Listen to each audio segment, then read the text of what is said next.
Olá, queridos estudantes da EJA, sejam bem-vindos a mais uma aula de linguagens. Eu sou a professora Sara e hoje nós vamos dar continuidade aí aos movimentos literários, dando ênfase ao contexto histórico de algumas obras literárias. Então, acompanhem aí na telinha de vocês. Vamos começar lendo o seguinte. A literatura é uma forma de expressão que reflete o tempo, a sociedade e a cultura em que foi produzida. Os autores, ao escreverem suas obras, são influenciados por acontecimentos históricos, valores sociais, costumes e até conflitos de sua época. E pensando nisso, temos o seguinte: porque alguns textos apresentam ideias tão diferentes das que temos hoje. Aqui nós podemos comparar que alguns textos, além de palavras, eles têm alguns pensamentos que não refletem a nossa sociedade atual. E aqui no 2 temos o seguinte: de que forma o momento histórico pode influenciar a escrita de um autor? E no 3, será que o autor escreve apenas a partir da imaginação ou também da realidade em que vive? A literatura não surge do nada, ela é fruto do seu tempo. Compreender o contexto histórico e a cultura ajuda a revelar sentidos mais profundos das obras e aproxima o leitor da realidade do autor.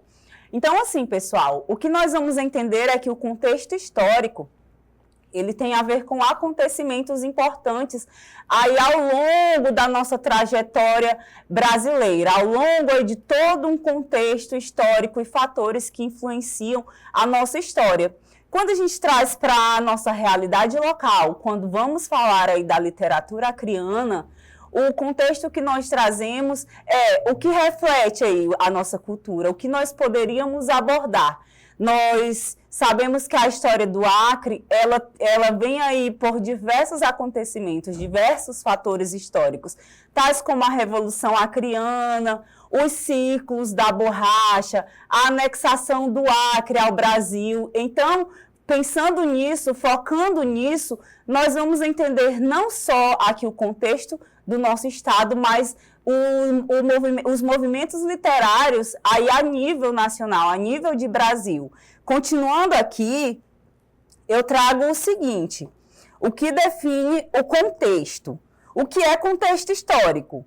Eventos políticos, econômicos e sociais que moldam a realidade imediata da produção literária, como guerras, revoluções e crises. E aí, para nós entendermos melhor, eu trago aqui a obra Os Sertões, de Euclides da Cunha. E o que conta esta obra? Ela vai abordar, pessoal, o contexto da Guerra de Canudos. E o que foi, professora, esse contexto? O que foi esse fato histórico? A Guerra de Canudos aconteceu justamente em Canudos, no interior da Bahia, na qual, neste momento, aí, nós tínhamos o contexto da Primeira República do Brasil e algumas pessoas lá do sertão, elas estavam revoltadas com esse contexto, queriam seguir aí um movimento próprio. Uma figura muito importante na Guerra dos Canudos foi uma pessoa chamada Antônio Conselheiro. Ele era um peregrino que saía aí falando sobre as obras de Deus e ele começou a levantar seguidores, a conquistar seguidores e juntos eles construíram uma comunidadezinha em Canudos.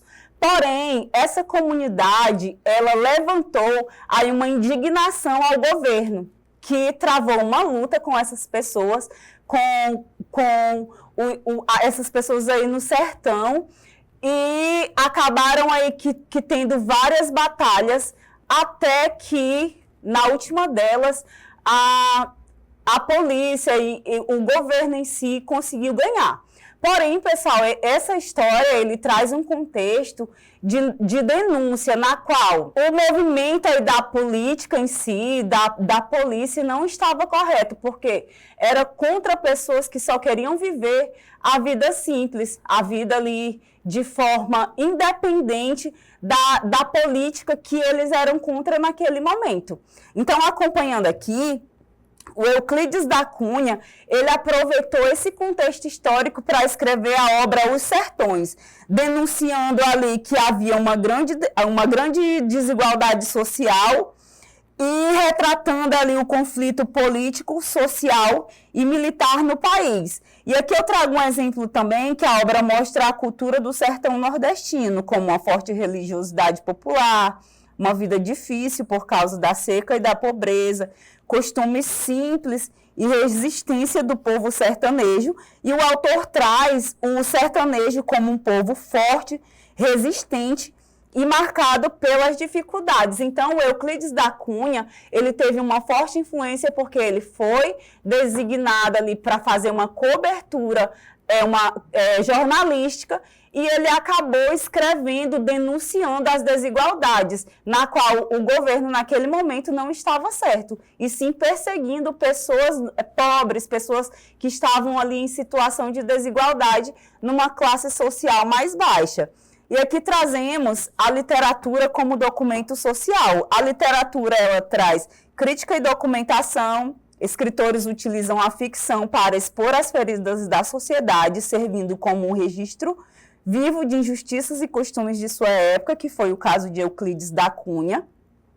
Traz a preservação da sensibilidade, diferente dos fatos históricos. A literatura preserva o sentir de um período, as angústias e os desejos que moviam as pessoas, e também traz exemplos marcantes que são as denúncias da escravidão em Castro Alves, que foi uma escrita desse autor, e a dissecação da burguesia decadente nas obras de Eça de Queiroz, que faz uma denúncia aí sobre as classes sociais. E aí, ainda trazendo para os movimentos literários, a gente traz aqui o romantismo, o despertar das nações, cujo contexto histórico surgiu aí no século XIX, sob o impacto da Revolução Francesa e a ascensão da burguesia. O movimento coincide no Brasil com a busca por uma identidade nacional pós-independência, e aí eu já abordei esse conteúdo para vocês, falando que neste momento nós trazíamos aí um forte impacto do reconhecimento nacional, da beleza e da cultura indígena, da beleza aí do Brasil e também da cultura indígena. Eu trago também as características centrais, que tem uma forte subjetivismo, egocentrismo, idealização do herói e da natureza, além de um desejo constante de fuga da realidade cotidiana. E a obra de referência que eu trago é Iracema, de José de Alencar, que diz o seguinte: a Virgem dos Lábios de Mel personifica a natureza brasileira e a criação de um mito de fundação nacional. Então, o que fala sobre aí a obra de Iracema, o livro Iracema, de José de Alencar? Nós sabemos que o romantismo, ele trouxe essa pegada aí do subjetivismo, na qual as pessoas queriam ali fugir da realidade, queriam trazer toda essa ascensão da cultura brasileira, toda essa exaltação. E a obra, ela traz justamente a descrição aí da fauna, da flora, da beleza e da força do povo indígena, e traz nesse momento a miscigenação, que foi a mistura de dois povos, do brasileiro e também do povo europeu, e traz também o início da cultura brasileira miscigenada. Então, temos também aqui o realismo, a lente da objetividade. Se o romantismo ele trouxe a subjetividade, o eu, o romantismo, o amor, o realismo já traz aquele contexto histórico real.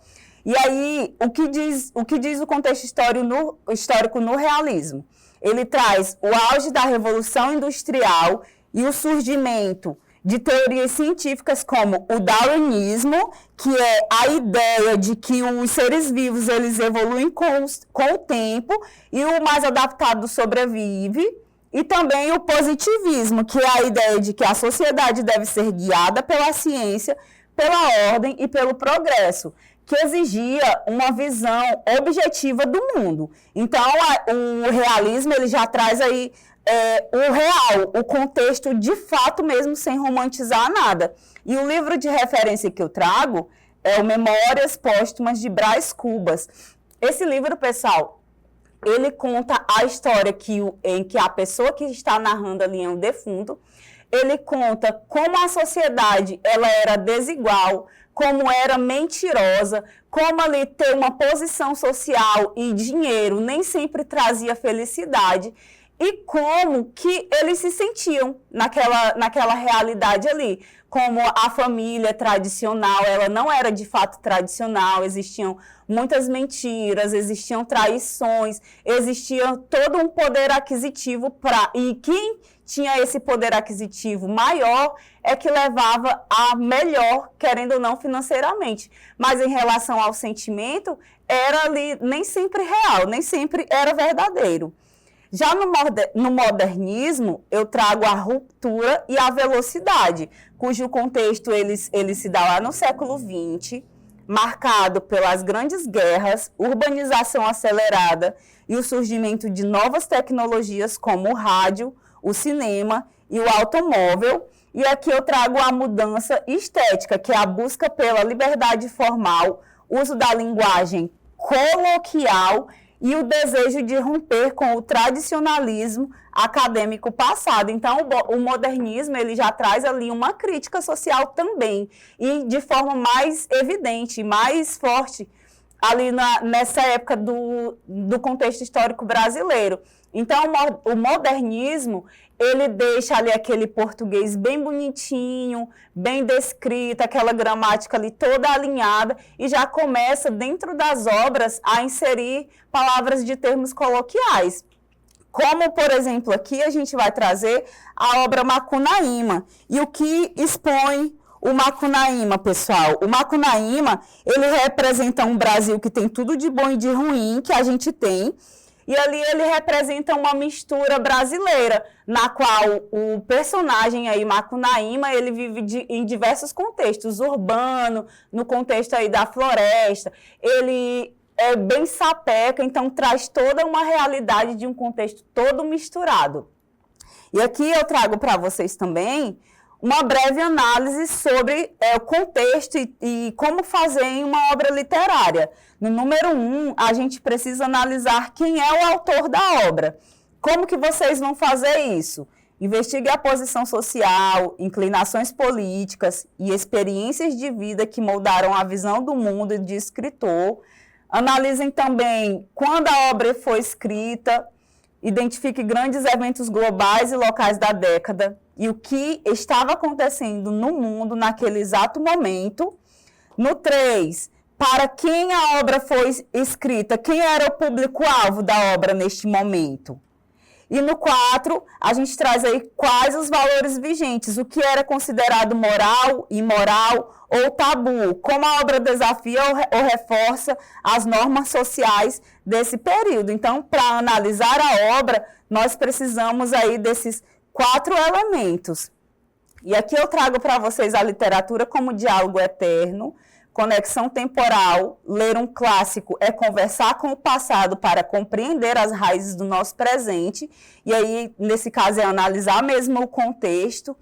A expansão de sentido. O contexto não limita a obra, ele expande a sua relevância e profundidade interpretativa. Trazendo aí a essência humana, a literatura permanece como a ferramenta mais poderosa para decifrar a complexidade da nossa existência. E aqui, pessoal, nós chegamos naquele momento importante, né, que é a prática para fixar o conteúdo. E eu trago a seguinte atividade que diz: leia o trecho. O sertanejo é, antes de tudo, um forte. A frase acima, ela foi escrita por Euclides da Cunha na obra Os Sertões, que nós vimos lá no início, publicada em 1902. Essa obra, ela está relacionada em qual contexto histórico brasileiro? E aí nós vamos relembrar o contexto. Esse contexto, ele é o período da ditadura militar e repressão política. Nós não falamos sobre a ditadura, pessoal, nessa aula de hoje. Esse contexto é sobre a Guerra de Canudos e conflitos sociais no sertão nordestino. E aí vou deixar aqui, porque nós falamos sobre isso, né? Na letra C, é a Revolução Industrial e Crescimento Urbano. Nós falamos, pessoal, mas não é sobre a Revolução Industrial, é sobre o período colonial e a exploração do pau-brasil. Nós não falamos sobre isso, não é? E da Era Vargas e industrialização do país, nós também não comentamos. Então, ele remete aí à Guerra dos Canudos, que foi o conflito que eu abordei para vocês lá no interior, no sertão da Bahia. E fazendo uma síntese sobre essa aula, eu trago para vocês. O que nós podemos aprender com esse conteúdo? Nós devemos compreender que esses contextos, eles ajudam o leitor a interpretar melhor a obra e entender as intenções do autor. As obras literárias, elas funcionam como um espelho da sociedade, revelando problemas, ideias e características de uma época. Ler, considerando o contexto, torna a leitura mais crítica, profunda e significativa. Então, assim, pessoal, quando nós entendemos o contexto da escrita daquelas obras literárias, dos movimentos literários, nós podemos entender aí a estrutura das palavras, da escrita, nós podemos entender a intenção do autor, o motivo da crítica ou não, a sua postura, dentre outros elementos aí dentro das narrativas literárias. E aqui eu trago para vocês as referências utilizadas para a aula de hoje. Nós chegamos ao final de mais uma aula. Gostaria de agradecer pela participação de vocês nesse vídeo e até a próxima.